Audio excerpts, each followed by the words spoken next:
వ్యక్తిగతంగా అవసరమైనటువంటి విషయాలు ఏంటంటే ఎప్పుడూ కూడా ఎదుటి వ్యక్తుల గురించి, మన కుటుంబ వ్యక్తుల గురించి కానీ ఒక మంచిని గురించి ఆలోచించటం మాత్రమే ప్రధానంగా నేర్చుకొని అలవాటు చేసుకోవాలి.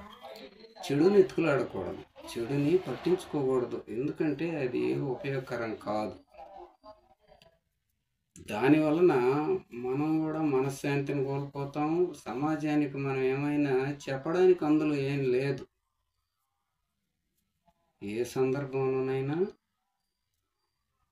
మంచిని నేర్చుకొని మంచిని చెప్పినప్పుడు మనల్ని చూసి కొంతమంది బాగుపడినప్పుడు వచ్చే ఆనందం ఒకటి, మనకు మనం మంచి మనసుతో, అభిమానంతో, ప్రేమతో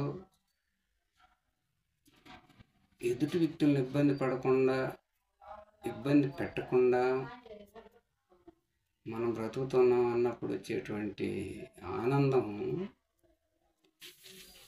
అది మనల్ని ఇంకా మంచి మంచి మార్గాలకు తీసుకెళ్ళడానికి ప్రయత్నించుద్ది. అలా కాకుండా ద్వేషంతోనో ఈర్ష్యతోనో ఎదుటి వ్యక్తుల్లో తప్పులు ఎత్తుకులాడడం మొదలుపెట్టి అలవాటును చేసుకుంటే కుటుంబంలో ఎలా కలహాలతో ఒద్దిక లేకుండా, ఆప్యాయత లేకుండా, అనురాగం లేకుండా బ్రతుకుతాము. సమాజం ఇంకా ఘోరంగా కనిపిస్తుంది మన కంటికి.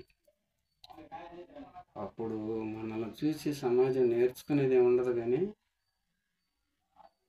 అసహించుకోవడం ఒకటే మిగులుద్ది.